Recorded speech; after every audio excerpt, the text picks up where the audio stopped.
Halo, perkenalkan nama saya Ferdinand Delense Francisco Sinurat dari jurusan Agroteknologi Fakultas Pertanian Universitas Andalas.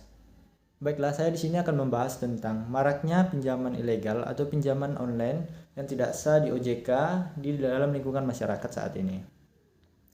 Yang pertama kita akan membahas tentang faktor-faktor apa saja sih yang menyebabkan orang terlibat dalam pinjaman ilegal tersebut. Faktor yang pertama yaitu bisa terjadi karena faktor ekonomi. Faktor ekonomi yang tidak mencukupi untuk kebutuhan hidup keluarganya masing-masing, sehingga mereka mencari jalan keluar yang lebih mudah, yaitu dengan cara melakukan pinjaman online yang bersifat ilegal karena tidak tercatat dari dalam OJK. Untuk faktor yang kedua, bisa disebabkan karena rayuan admin dari akun pinjol tersebut atau pinjaman ilegal tersebut, seperti mengatakan kepada kita, sini nih pinjam online atau pinjaman ilegal saja, dengan bunga sedikit kamu bisa meminjam dengan limit yang besar. Dan ada juga yang mengatakan pinjol sini cepat cair uangnya. Jadi dengan perkataan admin dan rayuan admin dari pinjaman online tersebut atau pinjaman ilegal tersebut, banyak masyarakat yang tergiur dan mau mencoba melakukan pinjaman ilegal tersebut. Namun masyarakat tidak menyadari apa saja sih dampak-dampak negatif yang akan terjadi pada mereka. Yang ketiga ada faktor gengsi. Banyak anak-anak muda sekarang yang gengsi untuk memenuhi kebutuhan hidup mereka.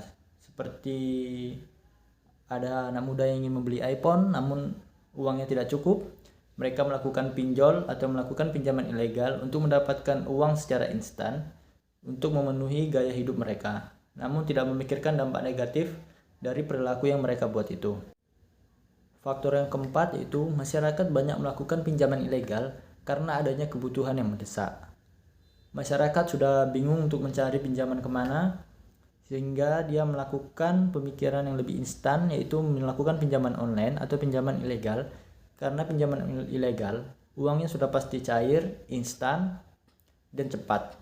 Oleh sebab itu banyak masyarakat yang beralih ke pinjaman ilegal karena memikirkan hal tersebut dan memikirkan kebutuhan yang mendesak ini.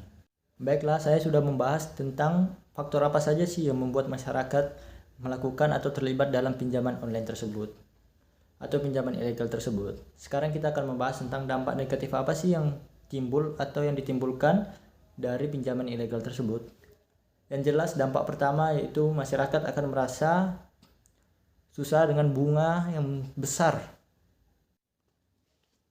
Dampak negatif yang kedua yaitu adanya penyalahgunaan data pribadi peminjam yang dilakukan oleh admin dari peminjaman ilegal tersebut.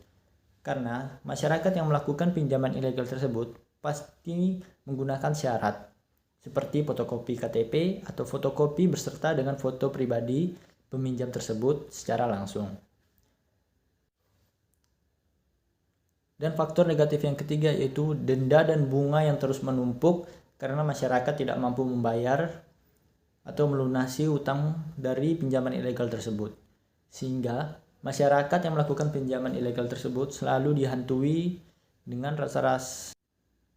Setelah kita membahas dampak negatif apa saja yang timbul akibat kita melakukan pinjaman ilegal, sekarang saya akan membahas tentang bagaimana sih cara menghindari agar tidak terlibat dalam pinjaman ilegal.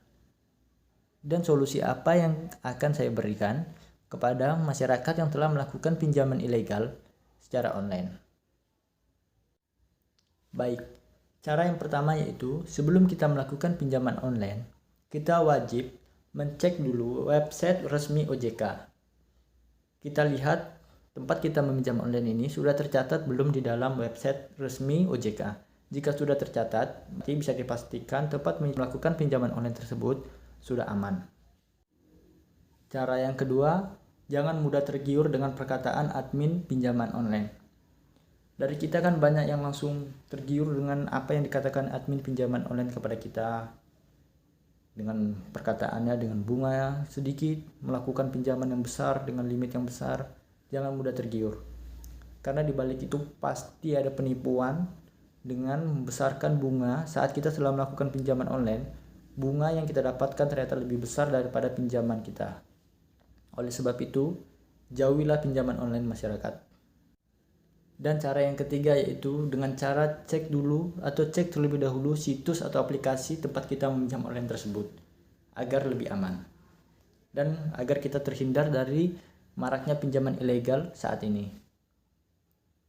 Dan bagi teman-teman yang sudah terlibat dalam pinjaman online, saya berharap teman-teman atau masyarakat yang sudah melakukan pinjaman ilegal tersebut harus melunasi utang tersebut dan tidak melakukan pinjaman ilegal lagi.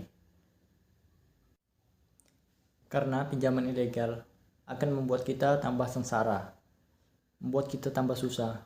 Oleh sebab itu, jauhilah dan berhati-hatilah dalam melakukan pinjaman secara online saat ini. Baiklah, sekian dari saya. Saya ucapkan terima kasih.